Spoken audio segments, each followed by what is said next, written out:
There, everybody, welcome back. This is your teacher here, Miss Gordon, with another edition of the French and Indian War. Super exciting. If you remember where we left off last week, or in the last video, we were talking about the causes of the war, the long-term causes, as well as, here we go again, as well as the immediate cause, which was the skirmish, the attack on Fort Duquesne that Washington and his redcoat ally,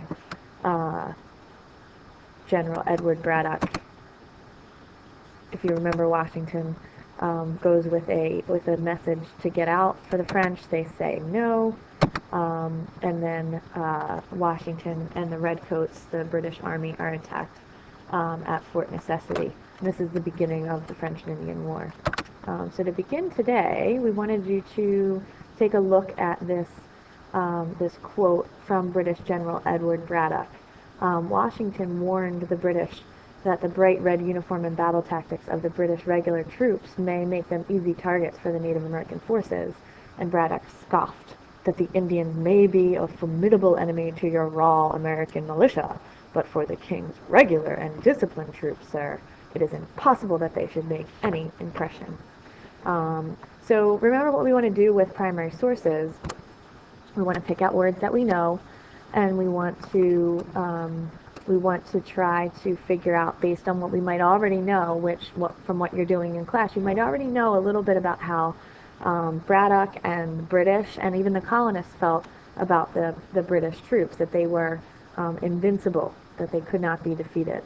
So let's try to figure out here what Braddock was really saying in this little primary source here. So I'm going to have you pause, kind of pick out the write. If you're taking notes, you can write down or pick out the words that you think can help us understand, and then think about what you think the main message is here. So pause your screens now, and you can do that. And when you come back, we'll go over the answer together. Go ahead, pause it. Go ahead. All right, we're back, and hopefully you figured out, see, there I go again, figured out the answer here. What do you think the answer is, Miss Neal?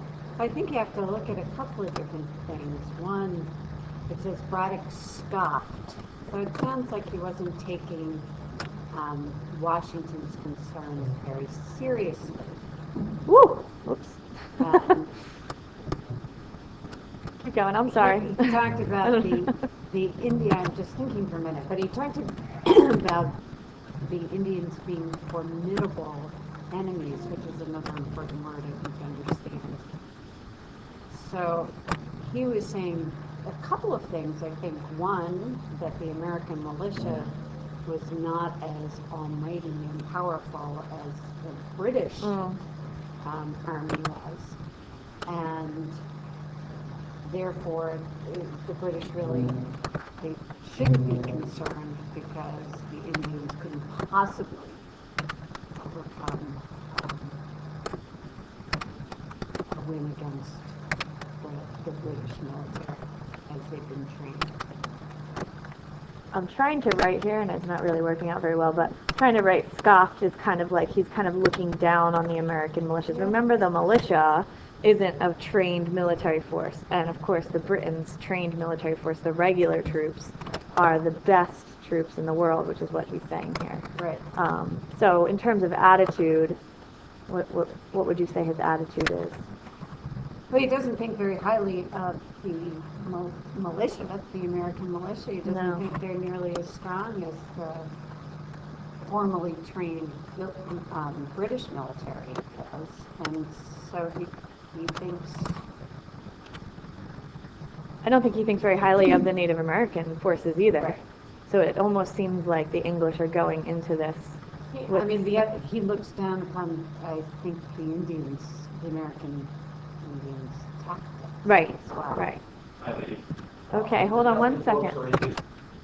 All right, sorry about that. We got interrupted by Mr. McCarthy.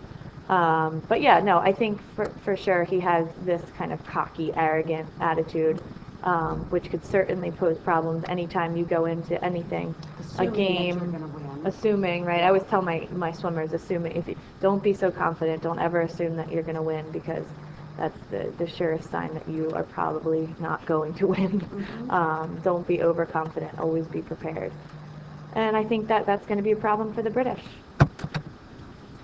All right, so you remember that this picture, and you remember that the Native Americans are here. They're sort of ready and waiting for that ambush, that surprise attack. And that's really going to cause problems, especially considering the cocky and arrogant attitude of Braddock. And now you look at Braddock, or I don't know if this is supposed to be Braddock, but you look at the strategy of the Redcoats, and this is the style of fighting that they were used to. They were, how did you put it just now? Trained. They were trained. That's where they were trained. They were trained in fighting in this style, so they were totally caught off guard with the other style of fighting. And for the first year or two of the war, they were losing, and it was quite a surprise to the English colonists. Certainly a surprise to the English government back in Great Britain. And so the English government, I'm going to come back to that, decides to do something. And you probably remember this from your storybooks. They changed the government, they changed the prime minister. William Pitt takes over. And I don't know if maybe you remember what they did to sort of change their luck, and you can think about what you would do if you were losing because the Native Americans were kicking your butt, and maybe you were too cocky and you wouldn't adapt to those styles. What would you do? What would you do? What kind of corrections would you make? What would you do, Miss Neal? I think I would change my style so it better matched what the Indians I were agree. doing, so. And in fact, they tried to get some Native Americans on their side, and they did successfully. They got the Iroquois to work with the English. The English promised them, all of this land, and a lot of things for if they would fight with them. They also attempted, and I say attempted because it wasn't successful, to get the colonists to join together, that they unite for the purpose of protection. This was called the Albany Plan, and they get this guy named Ben Franklin here to get representatives from all the colonists to come together, and he also invited the Iroquois to try to come up with a plan to unite the colonists under one military. So there weren't 13 separate militias, there was just one military. And the plan was rejected, but I think it's significant in terms of what it tells us, that just a mere 20 years, because this was happening in this was happening in 1754, okay, which is only 20 years before the American Revolution. But what does this tell you about how the colonists were feeling about uniting as one at this point in history? Making sense? Does that question make sense? It does. Why were they unwilling to join together? Yeah. What do you think, Ms. Neal? I don't think that as we studied the 13 colonies and talked about the differences among them, I don't think they were willing yet to accept differences in the colonies or view themselves as one. Seems like they still all felt pretty committed to what they had founded their colonies for. Yeah, they were. They were 13 completely separate, they governed each other separately and independently.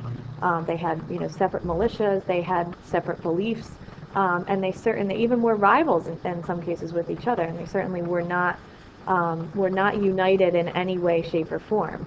And so this idea was a really foreign idea. It was a really kind of shocking idea that these 13 colonies be united for the sake of winning the war. And you might recognize this political cartoon. It's actually something that's used often during the Revolution, but Ben Franklin drew this to try to get people to join in with this Albany Plan for the purpose of protection, right? Join together, or we might die, we might lose this war.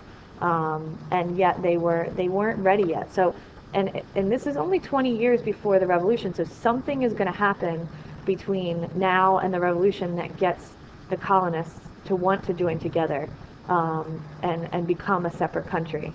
But it is interesting to look at the fact that it's only 20 years before, it's 1754, and this is so surprising and so shocking that they reject this plan. The colonists say, absolutely not, we do not want to be united. So that doesn't work, but Pitt does turn the tide. The luck kind of changes as well, starting with Quebec, which was that turning point battle. But it's also because the French really were an inferior military force, and after 6 years of fighting, or 4 years of fighting, they really do begin to wear down. They don't have the power and might that the English do. So the English are really willing, they're really able to outlast the French. And then, of course, they get the Native Americans on their side, the Iroquois. And by 1758, the fighting is over. It takes until 1763 for the Treaty of Paris to be signed. This is the treaty, which is at the official end of the war. This is the agreement between all of its sides. And if you compare this map to the map that we looked at earlier in the war, we're now sort of looking at effects. If you look at the before and after picture, right, before, this is the yellow, is where the English have, as of 1750, and the after picture is quite different. Oops. All right, I really need to start practicing using Prezi a bit more. No, go back. The after is, let's go back to the other one. The after picture is quite different. You can see all of the new green that comes about here. England gains all of the French territory in the war, of the French and Indian War. So they gain all of this new territory, and with that territory comes a lot more responsibility. They have to protect that territory. They have to send troops over to protect it, which costs money. And the war itself has cost a lot of money. So England is in debt from this war. But in terms of the land gained, of course, this was a great amount of land. And so we're going to get back to the effects in the last video that we do. All right, ta-ta for now. See you next time. In class.